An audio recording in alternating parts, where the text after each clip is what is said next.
welcome to the Futures Workshop, a series of conversations with the world's leading futurists about the tools they've created. Today is an even-numbered episode, which means we're doing a workshop, and this workshop will be based on the conversation we had in our last episode with Jake Dunnigan. As always, it's recommended that you listen to that episode before this one, and if you're just a casual listener to the podcast, feel free to skip these workshop episodes and get on to our next interview. With me is podcast host Victoria Mulligan. Hello. Kia ora, hello. We've had a few days to think about that conversation with Jake, and so what's the plan with the workshop today? Today we're going to be having a play around with the Create a Scene tool, which is a design futures tool, and you would have heard Jake talk about this in our last episode. So Create a Scene helps us move beyond abstract thinking and imagine a future world in more vivid detail, focusing on specific moments, objects and experiences. So by creating a scene in this way, it helps us to see, feel and even touch what the future might be like. Now this is really valuable because it immerses us in the future, turns these abstract concepts into concrete realities. It helps us step into that future, understand its possibilities and challenges, and explore what living in it might feel like. Today we'll use it to reimagine something familiar, Election Day, as part of a new world in 2050, where civic engagement isn't just a duty, but a celebration woven into life's most meaningful moments. And Jake talked about different sorts of scenarios, positive and negative ones. I think you're going to have a go at a couple of different ones today. We are. We're going to try the transformed scenario and the collapsed scenario. And if you want to go back to learn more about what each of those are, we've actually linked to them in the last episode's show notes. Which are we doing first? We'll start with the collapsed scenario and then after that move on to something a little more positive with the transformed scenario. Great. Looking forward to having a play around. Now let's enter the workshop.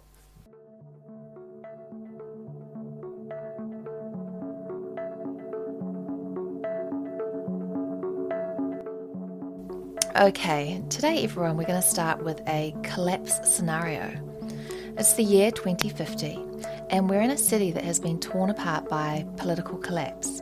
City Hall, once a symbol of civic order, is now occupied by local militia. In an abandoned post office, a group of desperate community members debates whether to share their last remaining supplies with others across town. Outside, drones, controlled by corporations, monitor the streets. Not for public safety, but to protect corporate interests.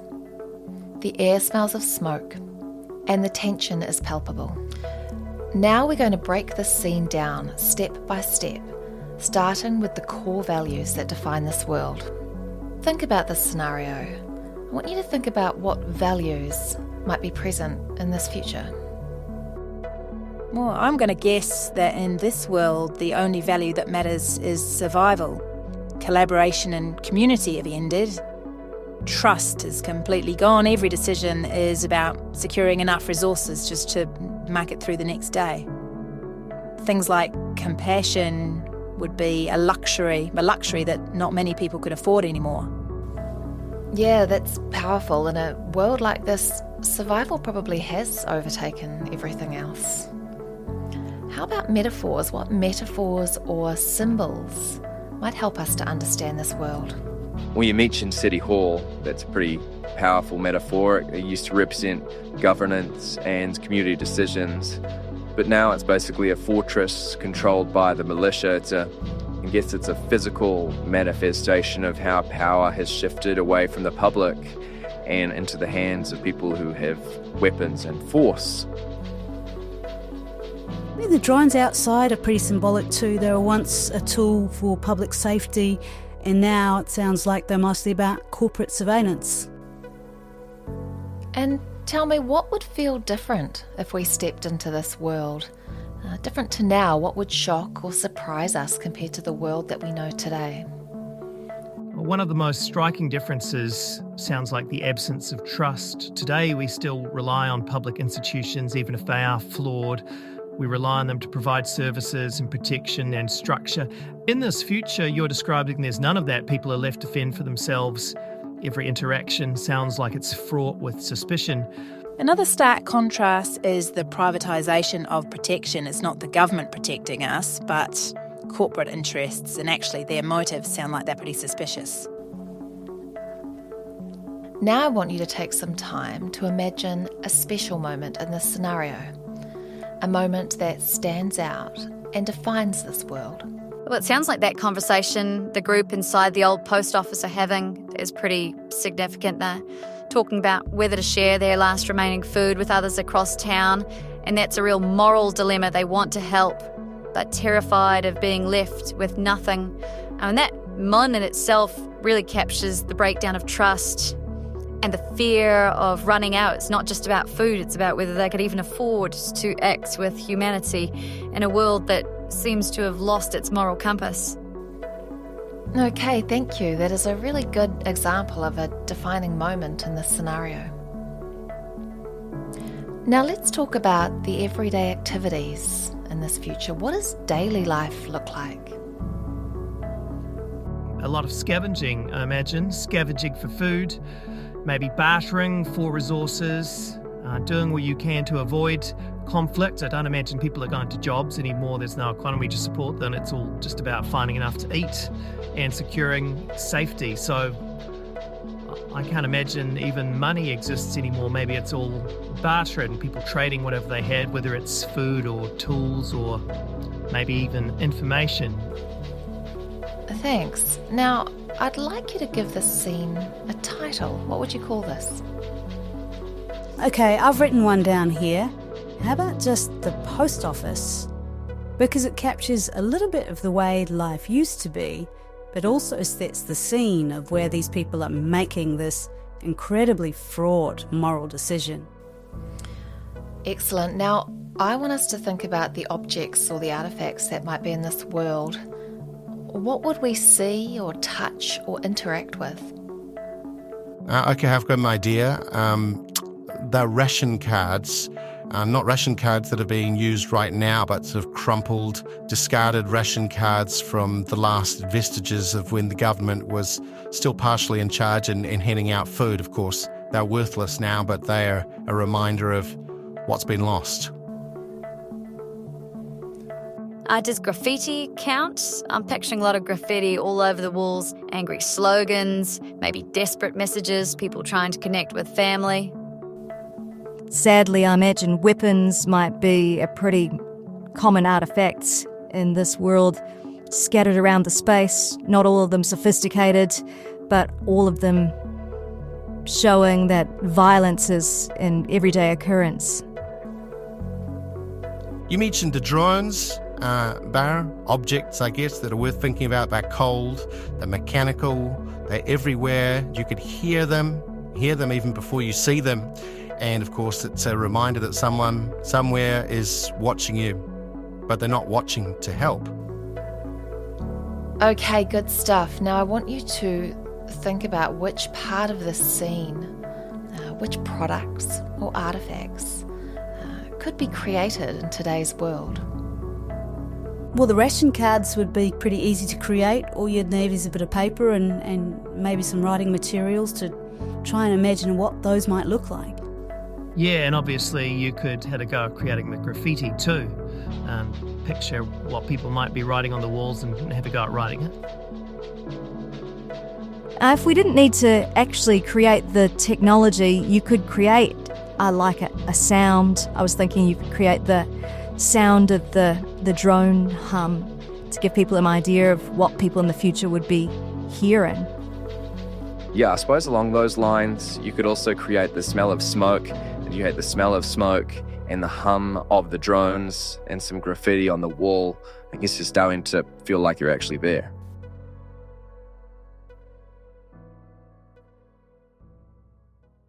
So what we've heard there was a much compressed version of what it would take to get to the point where we create a scene from a scenario. Now we're going to move on and run through the same process, but this time for a transformed future, something a bit more positive and hopefully a bit more uplifting. Let's return to our workshop. It's the year 2050. The world has embraced a new form of governance and societal cooperation. And today is special. It's election day. The entire city is buzzing with excitement. But this isn't the election day we know today. Instead of casting ballots at polling stations, people participate in the Week of Unity, a citywide celebration where decisions are made through collective experiences. Voting is no longer an isolated act. It's woven into community events, family gatherings, and personal interactions. Today, citizens aren't just voting, they're attending local festivities, weddings, and community events, all while participating in discussions about the future. Technology seamlessly integrates into the experience, helping people reflect on their choices and the impact of their decisions in real time. It's a day that combines joy, celebration, and civic duty in a way that makes governance feel like a personal and communal celebration. Now, together, let's create a scene from this scenario. In your small group, step by step, let's follow the prompts in front of you and start developing the scene. Okay, let's start with the core values that underpin this future. What do you think? I think the central value here is unity. It's about bringing people together to participate in both their personal and civic lives. There's also a deep value of collective responsibility. Every decision affects the whole community, and the act of voting is connected to a shared sense of well-being and celebration. Thank you. And tell me, what symbols or metaphors might help us understand this world better? I heard you mention a wedding in there as one of the community celebrations held on election day. And actually, I think a wedding could be a pretty good metaphor for this future. If you imagine you're at one of these wedding ceremonies, there's plenty of friends and family around, and in the middle of the ceremony, the couple actually pause to take part in a democratic process to cast their votes on an important issue, for example. So the wedding becomes a symbol of how deeply interconnected personal milestones are with civic engagement.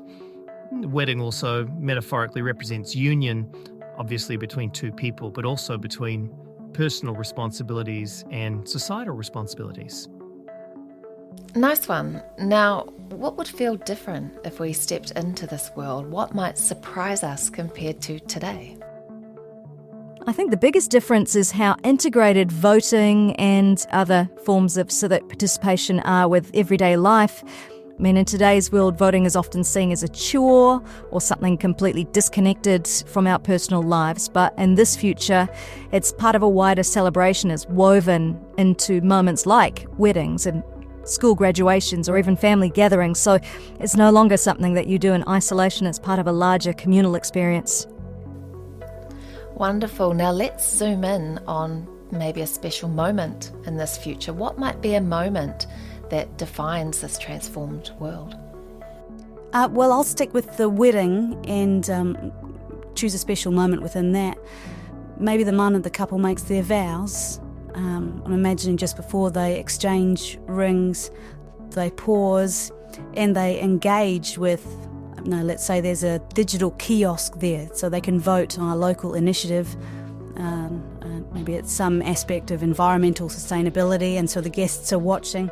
They're participating too because they know the decision affects them all. So that little moment shows how civic duties become a personal, actually almost a sacred part of life.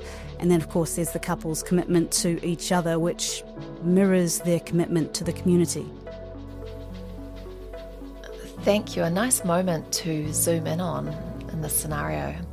Now, outside of this wedding, I'd like you to think about what everyday activities might be happening in this future.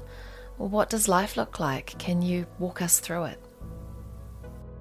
I'm just imagining a constant, seamless participation in civic matters. So when you go to school, the class is discussing upcoming initiatives. When you attend a social event, the voting kiosks are there as part of the setup, and it feels quite natural to engage with them while you're chatting with friends. So instead of voting day being this highly loaded, single, stressful event, it's built into the rhythm of daily life. You vote while you're having a coffee or while taking a walk through the park. It's not disruptive. It just feels like a natural part of how people connect and engage with their community. Right, so that civic engagement is a part of the flow of life. I find it's helpful to give a scene a title. It helps bring it to life and give something to work around and to. So let's think creatively, what title might best capture the spirit of the scene where civic participation and celebration come together? Any thoughts? Yeah, I've written down, it's actually a movie title, but I think it works in this context. It's The Commitments. So the commitments covers the multiple commitments people have in this society to each other, to their community, but then it also references that wedding we talked about. You commit to the person you love, but you also commit to your community to making it work for everyone. Great, now let's talk about the objects and the artefacts that we might see in this world. What would we see, touch, or even interact with? Well, you mentioned those kiosks. I think they'd be at many social gatherings, weddings, as you said, in parks or in coffee shops. And they're not intimidating at all. They feel like an extension of the event or the scene you're in. I'm also thinking about ceremonial elements as artefacts. Voting might be something people dress up for or wear a special pin or a sash or a hat. So it's just a way of signifying that this is an important personal ritual, and I guess those ceremonial elements symbolise their role as active citizens. I like that. What about voting shoes? So you pass this tradition down through generations. I got them off my father, I'll give them to my son. And these shoes light up when you approach a kiosk. They signal your readiness to vote. Another idea is a mirror in a bathroom or a shared living arrangement, and the mirror's got a prompt on it. Reflect on your future, cast your vote. So all these subtle but constant reminders that voting and community engagement is part of everyday life. Here's another artifact. You're in a cafe in the future and you've got a digital menu. So you place your order with the menu, and then at the bottom is a prompt or a question. While you're waiting for your coffee, why not shape your future? So with a swipe of your hand, you're given a selection of issues to vote on, maybe on local green spaces or community budgets or even global policy decisions. These are great future artefacts. I'd like you to think about what we could actually make. What could we execute in today's world? Perhaps in a lo-fi type of way to really get across what's being experienced in this future. What about a sign or a billboard? I imagine those messages about community engagement are constantly reinforced in this world. Maybe there's a billboard that says, "This street was repaved because you voted." Or maybe on the side of a wedding venue there might be a subtle message like, "Shape the future while celebrating love, cast your votes here." I could imagine us creating something like that to help bring that world to life. Thanks everyone for those excellent suggestions. It definitely sounds like the sort of world I'd like to live in. So through that exercise, we've reimagined something familiar, Election Day, and transformed it into a week or a period of unity. Now you'll notice that we started again by being quite general, describing a scenario, and progressively getting narrower and narrower to the point where we create an artifact or a product that comes from that future world. So I was in a workshop setting there, but actually you could run through this tool on your own. I find though that people tend to be more creative, more bold with their ideas when they have people around to bounce the ideas off. So I think it's ideal to run this exercise with a small group of people.